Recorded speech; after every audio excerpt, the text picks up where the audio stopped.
أعوذ بالله من الشيطان الرجيم. أعوذ بالله من الشيطان الرجيم. بسم الله الرحمن الرحيم. بسم الله الرحمن الرحيم. ولولا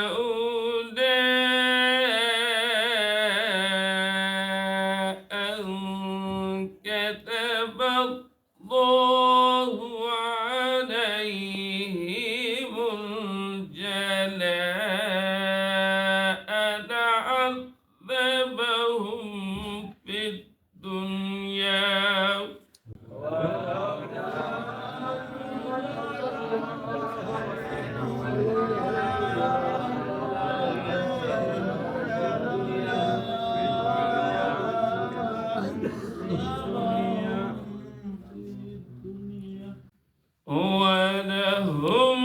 في الآخرة عذاب النار.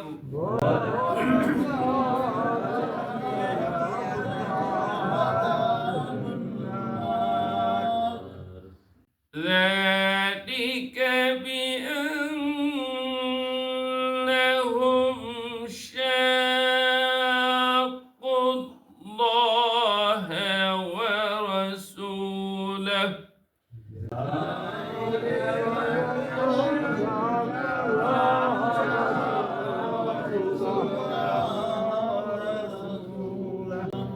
ومن يشاق الله فإن الله شديد العقاب.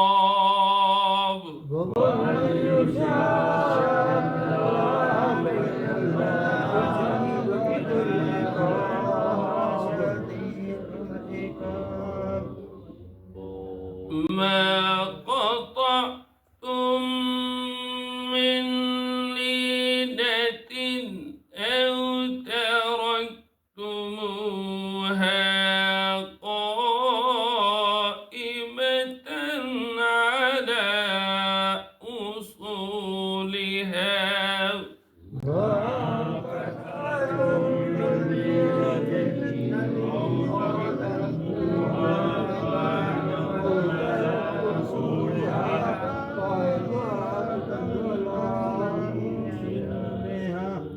من لينة أو تركتموها قائمة على أصولها فبإذن الله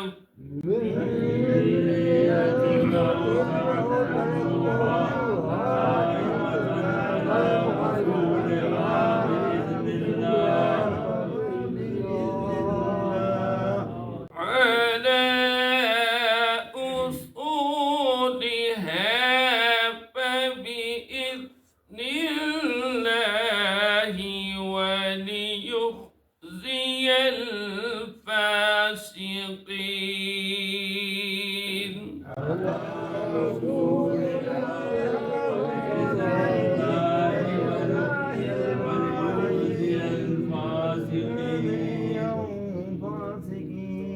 ولولا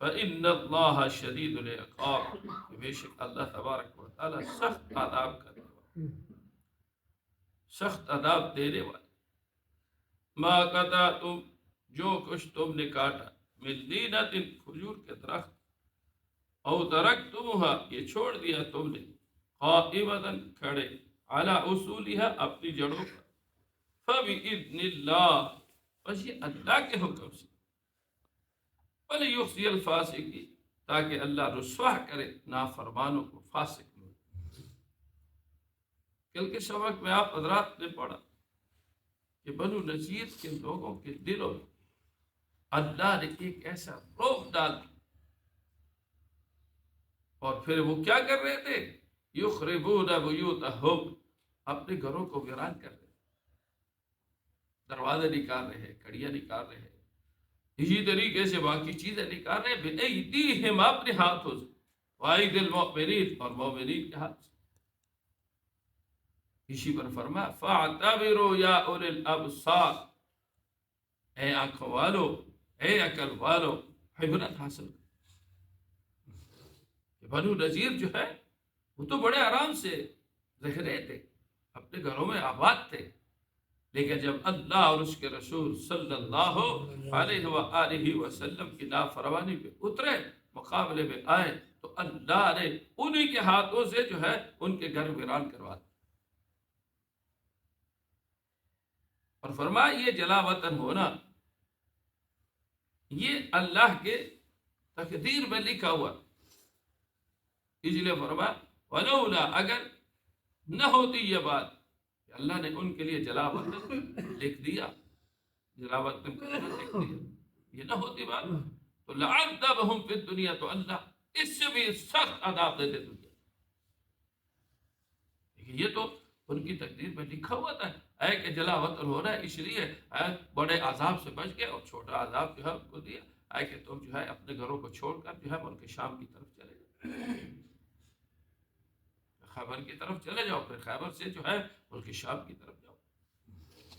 وَلَهُمْ فِي الْآخِرَةِ عَذَابُ النَّارِ، اور فرمائے ان کے لیے آخرت میں آگ کا عذاب۔ ویسے تو جہنم کے بہت بڑے عذابات ہیں، مختلف قسم کے عذاب ہیں، لیکن جہنم میں سب سے بڑا عذاب کیا ہے؟ وہ آگ کا عذاب۔ بجلی حضور کریم صلی اللہ علیہ وسلم نے دعا سکھائی، اس پہ یہ فرمایا کہ مانگا کرو اللہم انی اسألک رضاک والجنہ ونعوذ بک من سخطک والنار، کہ اللہ ہم تیری رضا اور جنت کا سوال کرتے ہیں، اور تیرے سے جو ہے تیری ناراضگی اور جہنم کی آگ سے پناہ مانگ، کیونکہ آگ کا عذاب جو ہے یہ انسان کے جسم کو جلا دینے والا ہے، لیکن اس وقت کیا ہوگا کہ وہ آگ جو ہے جسم کو جلائے گی، پھر دوبارہ ایک دن نہیں، 2 دن نہیں، 7 دن تک جو ہے یہ آگ کے عذاب میں مبتلا ہے۔ اس پر تطلع علی اب کہ ان کے دلوں پر یہ جو آگ پہنچے گی وہ عذاب میں مبتلا ہو جائیں گے۔ اب یہ جلا وطن ہونا اور آخرت کا عذاب ہونا یہ کس لیے تھا؟ فرمایا یہ اس لیے ذالک، اس سبب سے کہ بِأَنَّهُمْ شَاقُوا اللَّهَ، کہ انہوں نے اللہ کی بھی نافرمانی کی اور رسول اور اس کے رسول کی بھی مخالفت کی۔ جب انسان جو ہے اللہ اور اس کے رسول صلی اللہ علیہ وسلم کی مخالفت پر آ جائے، معصیت اور نافرمانی پر آ جائے، تو پھر سمجھ لو کہ دنیا کا عذاب بھی آتا ہے، آخرت کا بھی عذاب آئے گا۔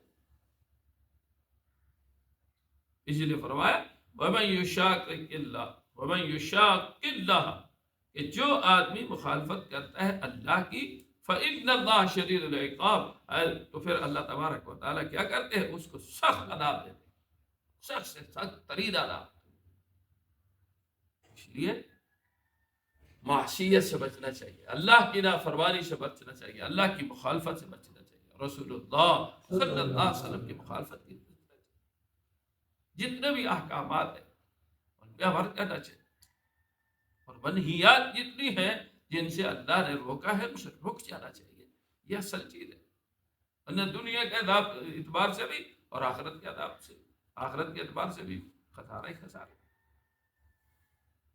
اب بنو نذیر کے ساتھ جب لڑائی ہو رہی تھی تو بنو نذیر جو ہے وہ اپنے قلعے میں جا کے چلے، قلعے میں بند ہوتے، کئی دن محاصرہ رہا۔ اب صحابہ کرام رضوان اللہ تعالی علیہ اجمعین نے سوچا کہ اس طرح اگر یہ وقت گزرتا گیا تو یہ اور زیادہ جو ہے معصور تو ہیں لیکن پھر بھی قوت میں آئیں گے۔ تو صحابہ کرام رضوان اللہ تعالی علیہ اجمعین نے اس قلعے کے ارد گرد جو ہے وہ جو درخت تھے نا، کھجوروں کے باغات تھے، ان کو کاٹنا شروع۔ اور بعض صحابہ کرام رضوان اللہ تعالی علیہ اجمعین کی رائے یہ تھی کہ ان باغات کو جو ہے نا چھوڑ دیا جائے، اپنی تنوں پر، اپنی جو ہے شاخوں پر چھوڑ دیا جائے، جڑوں پہ چھوڑ دیا جائے، کیونکہ آج نہیں تو کل، کل نہیں تو پرسوں یہ علاقہ فتح ہو جائے گا تو یہ درخت ہمارے کام آئیں گے، بطور مال غنیمت جو ہے ہم ان کو استعمال کریں گے۔ لیکن کچھ صحابہ کرام کی رائے یہ تھی رضوان اللہ تعالی علیہ اجمعین کی کہ جب تک ان کا مالی نقصان نہیں ہوگا اس وقت تک جو ہے یہ شکست تسلیم نہیں کرے گی۔ تو یہ طریقہ ہوتا ہے، دشمن کو شکست کئی قسم کی دی جا سکتی، ایک تو میدان جنگ میں شکست دی جاتی، دوسرا دشمن کو مالی طور پر جو ہے نقصان دیا جاتا تاکہ وہ مال مسلمانوں کے خلاف جو ہے وہ استعمال نہ کر سکے۔ آج کل جو فلسطین اور غزہ کی جو جنگ ہو رہی ہے، جو جہاد ہو رہا ہے، اس میں بھی تو یہ ہے کہ ہم وہاں میدان میں نہیں پہنچ سکتے، تو ہم یہ تو کر سکتے ہیں نا کہ اسرائیلی مصنوعات جتنی بھی ہیں اور ان کے حواریوں کی جتنی بھی مصنوعات ہیں ان کا بائیکاٹ کر لے تو نتیجہ کیا نکلے گا کہ مالی طور پر، معاشی طور پر جو ہے وہ کمزور ہونا شروع ہو جائے گا۔ تو جب مالی طور پر وہ کمزور ہو جائیں گے تو مسلمانوں پر اور مجاہدین پر اور اسی طرح بچوں اور عورتوں پر ظلم جو ہے وہ کم ہو جائے گا۔ اس لیے پورے کے پورے اہل اسلام جو ہے ان کو چاہیے کہ جتنی بھی مصنوعات ہیں، اسرائیلی مصنوعات جو ہے جو بازاروں میں بک رہی ہیں، ان کا بائیکاٹ کریں تاکہ معاشی طور پر اسرائیل جو ہے کمزور ہو۔ اور یہ اصول صحابہ کرام کے اس عمل سے کیا فرمایا، ما قطعتم من لینۃ، فرمایا جو کچھ تم نے کاٹا ہے ان کی کھجوروں کے درختوں سے، او ترکتمھا، یا تم نے ان کو چھوڑ دیا، قائمۃ علی اصولھا، ان کے جو ہے جڑوں پر، تو فرمایا یہ دونوں صورتیں فباذن اللہ، یہ اللہ کے امر سے، یہ اللہ کی اجازت سے۔ دیکھو اب صحابہ کرام کی رائے مختلف ہے، یہ کہتے ہیں ان کے درختوں کو کاٹ دو، دوسرے کہتے ہیں نہیں کاٹو، لیکن اللہ نے صحابہ کرام کے دونوں عملوں کو کہا باذن اللہ، یہ اللہ کے امر سے ہو رہا ہے، اللہ کی اجازت سے ہو رہا ہے۔ تو معلوم یہ ہوا ہے کہ جو فقہا اجتہاد کرنے والے صحابہ کرام تھے ان دونوں کا اجتہاد نصیب ہے، درست اجتہاد تھا تاکہ جو ہے مسلمانوں کو فتح نصیب ہو۔ مقصود جو ہے وہ تو فتح نصیب کرنا ہے، نصیب ہونا ہے، اور اسی طریقے سے غلبہ حاصل کرنا ہے۔ تو غلبے کی کئی صورتیں ہیں، جہاں جنگ کے میدان میں غلبہ حاصل کیا جا سکتا ہے وہاں معاشی طور پر بھی ان کو کمزور کر دو تو اس سے بھی غلبہ حاصل کیا جا سکتا ہے۔ تو یہی فرمایا وَلْيُخْزِيَ الْفَاسِقِينَ، یہ اللہ نے کیوں کیا تاکہ فاسقین جو منافقین ہیں، یہ فاسقین ہیں، ان کو اللہ رسوا کرے۔ اور واقعی اللہ نے بنو نذیر کو ایسا رسوا کیا کہ ان کو کہا کہ مدینہ کی بستیوں کو چھوڑ کر جو ہے تم جو ہے خیبر کی طرف چلے جاؤ، اور پھر حضرت عمر رضی اللہ عنہ کے دور خلافت میں ان کو خیبر سے بھی نکال کر جو ہے شام کی طرف منتقل کر۔ الحمدللہ والصلاة اللهم صل على محمد وعلى آل سيدنا ومولانا ورسوله وصل على المؤمنين والمؤمنات اللهم اغفر للمؤمنين اللهم إنا نسألك الهدى والعافية اللهم إنا نسألك العافية توفنا مسلما والحقنا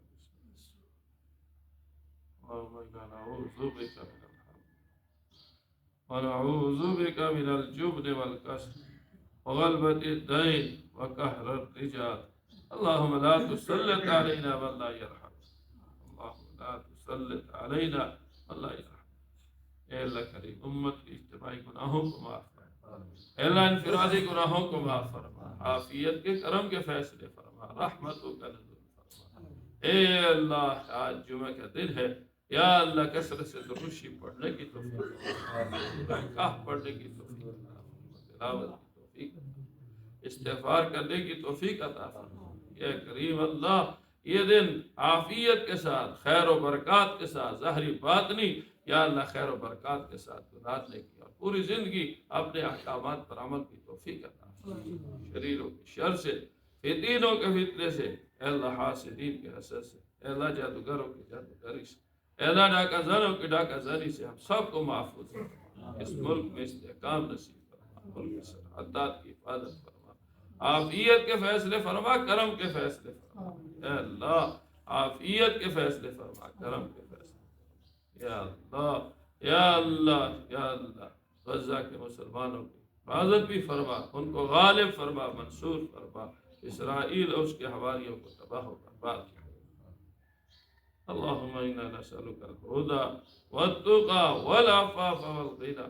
اللهم إنا نسألك العافية والمعافاة الدائمة في الدنيا والآخرة. توفنا مسلما والحقنا بالصالحين.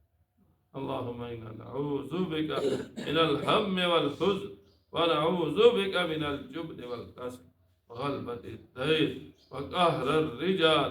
اللهم لا تسلط علينا من لا يرحم. اللهم اللهم ربنا آتنا في الدنيا حسنة وفي الآخرة حسنة. على النبي الكريم على آله وصحبه أجمعين برحمتك يا أرحم